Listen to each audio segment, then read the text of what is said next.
Bang lakwas lang isadya pangaras kareng miayaliwang emergency situations den karelang empleyado.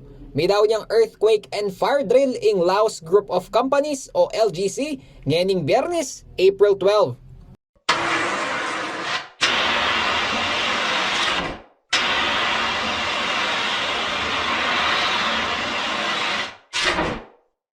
Agpangking Human Resource Management Division Director ning kumpanya Jovi Pasco, bukod karang trainings, mega information dissemination din para midagdagan lang belwan ding empleyado, dikil kareng sakuna. Itong seminar na ito ay importante sa ating mga empleyado, hindi lamang because it's a necessity in the workplace, but also this is a life skill. So magagamit nila lahat ng natutunan nila, hindi lang dito kundi pati na rin sa kanilang mga bahay and wherever they are. Agpangkaring eksperto amimya seminar, maulagang etamo kanu matataranta, patsyemi kasilab o minayon.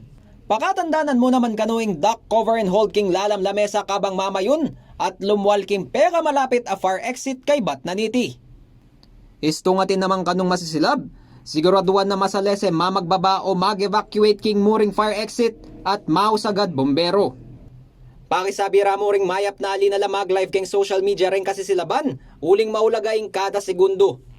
Unang-una po nating gawin sa pagdating po sa ganitong klaseng sitwasyon, halimbawa sunog or earthquake po, unang-una po is maging kalmado po tayo. No? Tapos, yun po ang pangalawa po doon is tumawag po agad sa pinakamalapit na fire station para po sa kaagarang tulong. Tsaka ang sunod po is dapat alam nyo rin po yung lugar. Kumbaga alamin mo kung yung lugar na pinagtatrabahuan mo, alamin mo kung saan ka pwedeng dumaan, saan ka pwedeng pumuntang ruta kung sakaling magkaroon ng emergency. Alam nyo po kung paano yung magkakaroon ng kung saan po kayo dadaan, halimbawa sa fire exit, alamin nyo po yung mga ganong bagay po. Pasalamat naman ring empleyado, uling papalto na ning mesabing training nga paulagano ning LGC, ding karelang kaligtasan. Sa company natin na pinagtatrabahuan is kailangan importante pa rin yung safety natin regardless kahit anong mangyayari. Safety pa rin.